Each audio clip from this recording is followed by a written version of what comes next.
Hello guys, अगर आप लोग को मेरे वीडियोस पसंद आ तो मेरे वीडियोस को लाइक कर दे, शेयर कर दे, मेरे चैनल को सब्सक्राइब कर दे। मार्शल सुप्रीम विलेन के पिछले एपिसोड के एंड में हमने देखा था कि वो लिन जाओ अपना तलवार को यूज करके हमारे यान जाओ जी का आर पार कर देते, इसके वजह से वो वहीं पर नीचे गिर जाते हैं। और इसके बाद ये अपने दोस्तों को याद करते करते वहीं पर जमीन पर पड़ा हुआ पूरी तरह से बेहोश हो जाते हैं। और इसे देखने के बाद ये लिन जाओ हंसते हुए बोल रहा होता है, अगर तू कोई नॉर्मल बंदा हो तो मैं तुझे ऐसे ही छोड़ देता, पर मुझे पूरी तरह से यकीन है कि तुम ऐसा नॉर्मल बंदा बिल्कुल भी नहीं हो, तो इसलिए मैं यहाँ पर बिल्कुल ही चांसेस ही नहीं ले सकता। ये बोलने के तुरंत बाद ये अपना तलवार को फिर से ले लेते हैं। इसके बाद 2-4 और बार हमारे यान जाओ जी के ऊपर और भी ज्यादा अटैक कर देते हैं। और इसके बाद वो बोलने लगता है कि मुझे पूरा यकीन है कि आप जरूर काम हो चुका होगा। ये बोलने के तुरंत बाद वो वहां से चले जाते हैं अपना तलवार को लेकर। तभी अपनी शुरू होता है काफी दिन बाद का। तब हम देखते हैं ये क्लास को 2 बर्ड्स खा रहे होते हैं।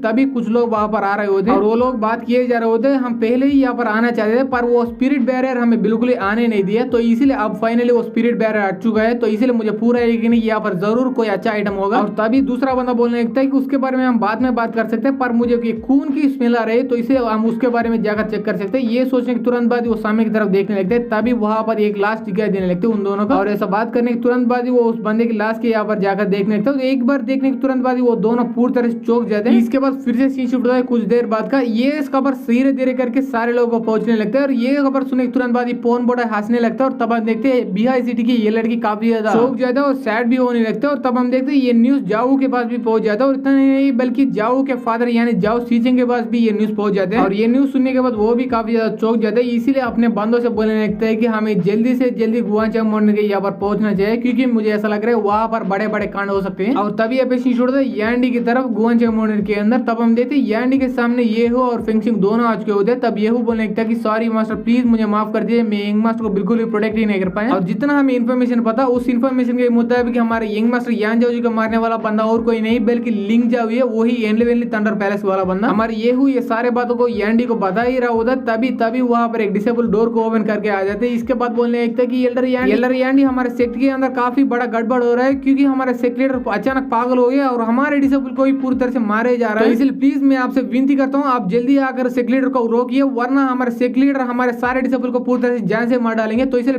प्लीज जल्दी आइएगा। और ये बात सुनने के बाद यांडी पूरी तरह से चौंक जाती है। इसके बाद पूछने लगता है कि अबे मुझे इसके बारे में पूरी तरह से डिटेल में बताओ। ये बोलने के तुरंत बाद वो बंदा सारे चीजों के बारे में अच्छी तरह से बताने लगता है। और ये सारे बात सुनने के बाद येहू बोलने लगता है कि मास्टर मुझे ऐसा लग रहा है हमारे सेट के अंदर हालत दिन ब दिन बिगड़ते जा रहे हैं, तो इसलिए प्लीज आप वहां पर जाकर सेक्रेटर को संभाले। अगर हम यंग मास्टर यान जाओ जी के बारे में बात करें तो वहां पर मैं खुद जाकर यंग मास्टर यान जाओ जी के लाश को लेके आऊंगा, आपको इसके बारे में चिंता करने की कोई भी जरूरत नहीं। ये सुनने के बाद वो सामने की तरफ जाते हुए बोला होता है, अच्छा येहू मुझे तुम पर पूरा भरोसा है, इसके बारे में और भी ज्यादा इन्वेस्टिगेट करो, मुझे इसके बारे में सभी डिटेल चाहिए। और सिर्फ उस लिन जाओ के बारे में नहीं बल्कि उसकी पूरी खानदान के सारे लोगों के बारे में और उसके सेक्ट के सारे लोगों के बारे में मुझे चाहिए, क्योंकि मैं वो सारे लोगों को पूरी तरह से अपने खुद के हाथों में जान से मारना चाहता हूँ। तभी अपेक्षित शुरू होता है सेक्रेटर की तरफ वो पूरी तरह से पागला चुके होते हैं और इसीलिए एक डिसेबल को नीचे धकेल कर बोल रहा होता है कि मैं तुझे जान से मार डालूंगा, मैं तुझे जान से ही मार डालूंगा। और ये बोलने के तुरंत बाद ये अपने स्टोरेज बैग के अंदर से अपना तलवार को निकाल लेती है। इसके बाद एक जोरदार अटैक उस बंदे के ऊपर अटैक करके उसको मारने वाला होता है। तभी उतने में हमारे यांडी वहां पर आ जाते हैं। आने के तुरंत बाद सेक्रेटर का हाथ को पकड़ लेते हैं और उसे रोक देते हैं। इसके बाद ये पूछने लगता है कि सेक्रेटर असल में आपको क्या हुआ, आप तुरंत ही होश में आ जाइए, क्योंकि आप अगर नहीं हुआ तो यहाँ पर पूरी तरह से गड़बड़ हो सकते हैं, तो इसलिए प्लीज अपने आप को संभालिए और होश में आइए। और ये सुने तुरंत बाद वो सेक्रेटर को और भी ज्यादा गुस्सा आते हैं। इसके वजह से एक जोरदार अटैक यांडी के ऊपर कर देते हैं। इसके वजह से वो काफी दूर जाकर ऐसा गिर जाते हैं। इसके बाद ये बोलने लगता है कि तेरी इतनी हिम्मत, तू मुझे रोक रहा है, क्या तुम्हें पता नहीं मैं इस गुआंगचांग मॉडल का सेक्रेटरी हूँ, तो इसीलिए मैं किसी को ये भी यहाँ पर मार सकता हूँ और मुझे कुछ भी कोई भी नहीं करेगा, तो इसलिए दफा हो जाओ। ये बोल के फिर से उसके ऊपर अटैक कर देता है। और ये देखने के बाद यांडी सोचने लगता है कि अरे यार आज तो कुछ ज्यादा ही घटिया दिन है, क्या ये दिन इससे भी काफी ज्यादा घटिया हो सकता है क्या। उतने में उसी वॉल को तोड़कर एक और बंदा आ जाता है और वो बंदा वहां पर गिरने के बाद बोलने लगता है कि ये सेक्रेटर यहाँ पर सिंगियन फैक्शन के लोग और उसके साथ साथ यनले पैलेस के लोग भी आ चुके हैं और हमारे गुआंगचांग मोड़ के सारे लोगों के ऊपर अटैक कर रहे हैं। तभी ये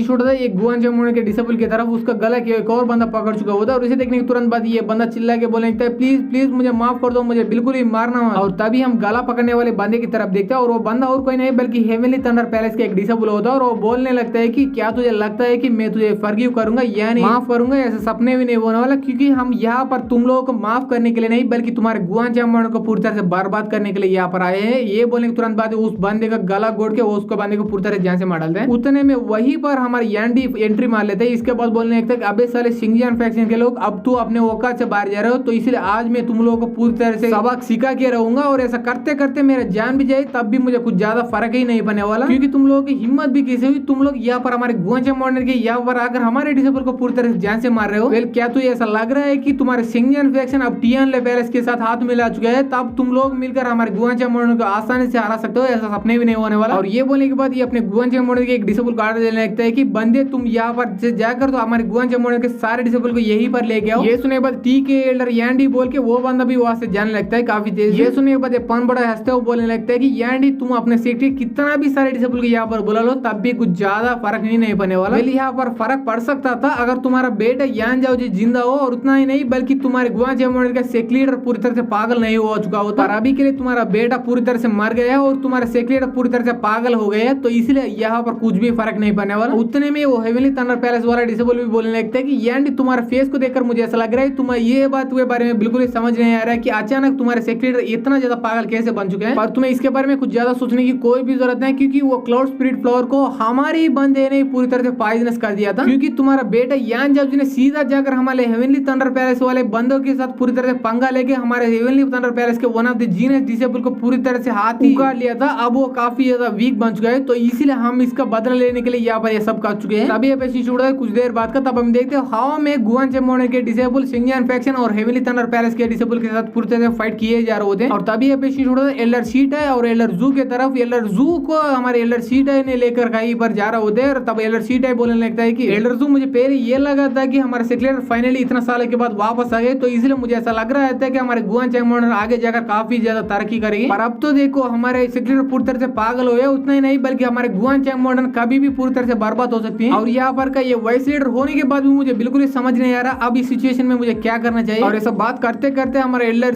जू को लेकर सामने की तरफ जाए जा रहे थे, तभी उसके सामने काफी तेज से एल्डर यांडी का आकर गिर जाता है और उसके काफी ज्यादा चोट भी लग चुके होते हैं। और नीचे गिरने के बाद हमारे यांडी अपने मन ही में सोचने लगता है कि मुझे बिल्कुल नहीं लगा था कि हमारे गुआन चैंग मॉडर्न के ऊपर इतना बड़ी मुसीबत आ सकती है, वो भी हमारे सेक्रेटरी यहाँ पर आजाद होने की तुरंत बाद ही। क्या आज मेरे बेटे के साथ साथ ही मैं और मेरे गुआन चैंग मॉडर्न दोनों मर जाएंगे क्या? और ये सोच ही रहा होता तभी हमारे एपिसोड ये पर खत्म हो जाता है। अगर आप लोगों को ये एपिसोड पसंद आए तो एपिसोड को लाइक कर दे, शेयर कर दे, मेरे चैनल को सब्सक्राइब कर दे। Thanks for watching guys.